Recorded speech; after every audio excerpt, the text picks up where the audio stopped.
Hello everyone, welcome back to my channel. Today I am finally going to talk about and recap the off season that the New Orleans Saints had in 2022 free agency. At first I was kind of wondering why I was waiting this long, but then again, they've made some pretty decent moves even after free agency where it kind of made it well worth it. And I'll get to that in a bit, but I do want to say real quick I do have a little bit of Apex Legends gameplay.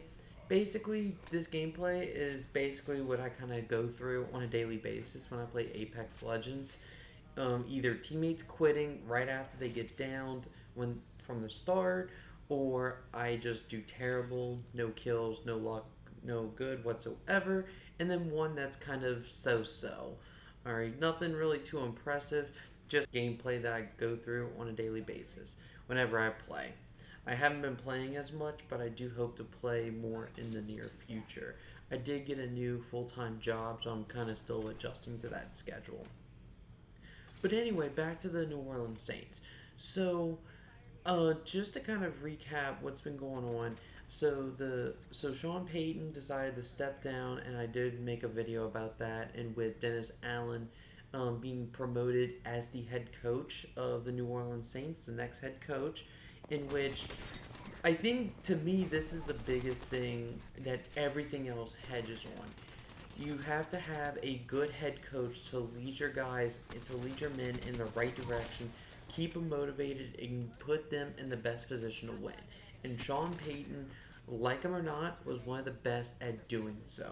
All right, so we have to see how Dennis Allen does to how he does in order to make everything else around him works. All right, so I'll just come off the bat and start off with him and say that he needs to be the right hire as the head coach to make everything else work. All right, he didn't have a good go round in I was about to say Las Vegas. It was when the Raiders were in Oakland, but I do think he's in a much better situation. He's in a much better position to be successful. I think he was really dealt a bad hand, but again, he does have to prove himself as a head coach. All right, but so what that means is that since he was a defensive coordinator, they had to promote other coaches to become defensive coordinators, so, or hire from the outside. And they ended up actually going with a co-defensive coordinator situation, which is very unique, in Chris Richard and Ryan Nielsen, who were respectively the defensive backs coach and the defensive line coach. Both very, very good positional coaches. Ryan Nielsen, I believe this is his first go round as a defensive coordinator. And I think Chris Richard has been a coordinator before for a season and did okay. But again, this isn't one or the other. It's both of them working together as a defensive coordinator. So again, we have to see how this goes. Again, just because it's basically their first time. It's their first time as defensive coordinator to an extent, but mainly just a very unique situation where you have a co-defensive coordinator spot. And Pete Carmichael is still the offensive coordinator. He'll be calling the shots instead of Sean Payton. I am a little bit more confident in him, but we'll see how it goes when you have Dennis Allen as your head coach, a more defensive-minded guy, instead of an offensive-minded guy like Sean Payton. All right, so we have to see about that. The next thing is what was going to happen with Jameis Winston, especially coming off of an ACL tear. We had to see what was going to happen to him. Luckily, he decided to re-sign with the Saints for 2 more years. I believe it was $28 million total, which is a really good deal for the Saints considering how expensive quarterbacks are in the NFL nowadays. And I am so happy he gets to have another shot at proving himself as a high caliber level starting quarterback. I think he was starting to get to that point, and then that's when the ACL tore. So I'm glad he's able to have that back, and now he'll have Michael Thomas back after all the stuff that was happening with him last season, and he has some other new receivers to throw to, which I'll get to in a bit. So some other signings, another one that the Saints did sign was Marcus May, and this happened basically right after the Saints lost Marcus Williams to the Baltimore Ravens. If they use him correctly, he's a very good signing. From what I've heard, the Jets kind of tried to more use him as a box safety when he's better. He's better as a an actual free safety that roams around the backfield, kind of like a center fielder type of role. So I'm hoping the Saints do that with him. We'll see what happens with that. Um, I do have to say it's a little funny how uh, Dennis Allen talked about having some consistency and some continuity, and the first thing that happens is Marcus Williams leaving, but that's neither here or there. So the Saints did re-sign a good amount of players like P.J. Williams, who's very versatile in the backfield. Deontay used to be Harris, but now it's Deontay Hardy, who's one of the best kickoff and punt returners, and actually proved himself decently as a wide receiver this past season. He did step up, re-signing Traquan Smith, who's a very good red zone option at times. Um, and then And then one thing that they did, but going into the draft, was they actually made a trade with the Philadelphia Eagles. So the Saints traded away their 18th overall selection, 101st, which was in the third round, a seventh round, a 2023 first, and a 2024 second. And in return, they get the 16th overall selection, the 19th overall selection, and that was in obviously 2022, which they used, and I'll get to that in a bit. And then a sixth round pick that same draft. All right, which they did use on, I know someone from Air Force, but I can't remember off the top of my head who it was. But anyway, so so this is definitely more of a win now type of trade for the Saints. That and all, I also think it was in combination of the fact that they are expecting Sean Payton to return to the NFL, and since he would actually still be under contract with the Saints, whoever he wants to coach to, the Saints would have his rights, so they would be able to trade him for draft picks. That is kind of what the Saints are expecting, especially if a team like the Dallas Cowboys are interested, and I know they'll definitely be very interested, or any other team. And so I think that they're also expecting some compensation from losing free agents like maybe Marcus Williams or Teron Armstead. We'll see what happens with that down the road. So I know for sure if Sean Payton especially comes back in the NFL, they'll easily get at least a first round selection, probably a first and a second, um, at least. So that's probably part of their thinking of the Saints making this trade, because on face value, you trade away you trade away the 18th and a 2023 first round for next season, obviously, with some other mid and late round selections. Which is one thing. The main problem I had is giving away an extra second, which I didn't like too much.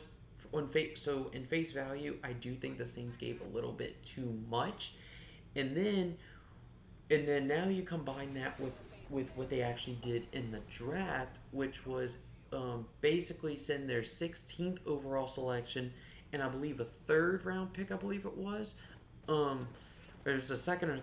It was probably a second or third, something like that. I can't remember off the top of my head.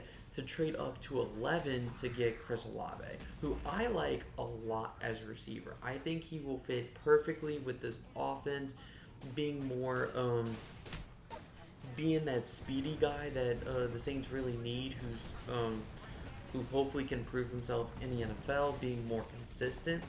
I know Deontay Harris, or now Deontay Hardy, did really well as that speedy receiver, but he's just not really the most consistent, and he's extremely tiny, to be honest.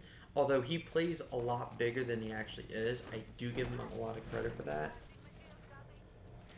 Um, so when you combine everything, you just kind of think that they gave up a lot for just Chris Olave. That's one thing that it kind of leaves you thinking. But if Chris Olave does end up working out, hey, no harm, no foul, and it ends up being worth it. And then the only other pick I'll address in the draft is the 19th overall pick, which they selected Trevor Penning out of Northern Iowa. Just a massive physical being. massive and physical.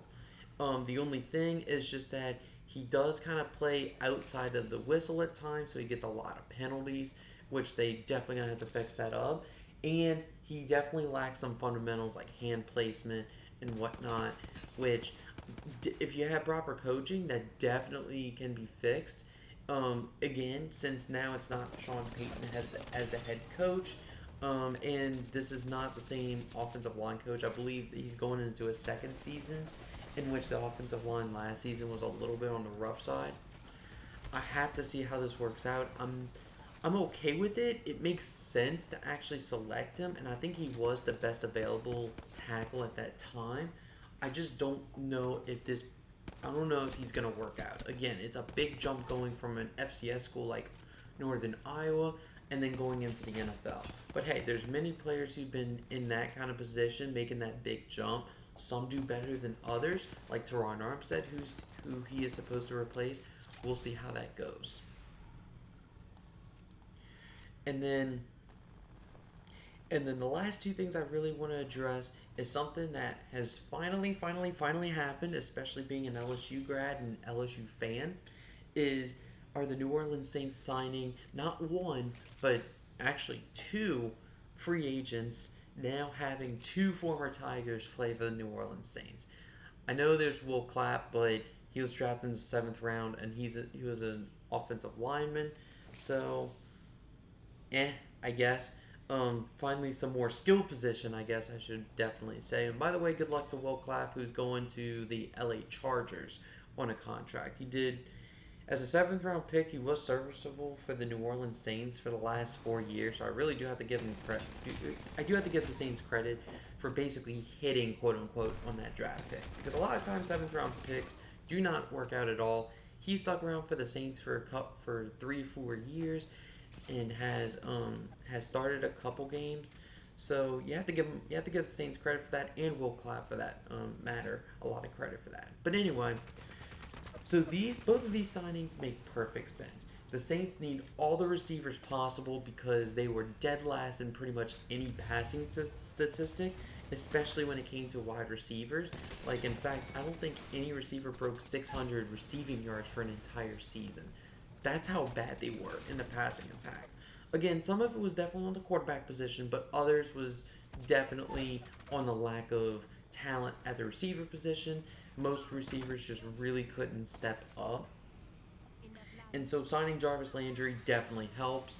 And then also signing Tyrann Mathieu, most likely being that strong or free safety role, it would definitely just fill in that gap that has been left by losing Marcus Williams via free agency and Malcolm Jenkins actually retiring. So you're gonna have a totally different safety tandem going from Marcus Williams and Malcolm Jenkins to Tyrann Mathieu and Marcus May.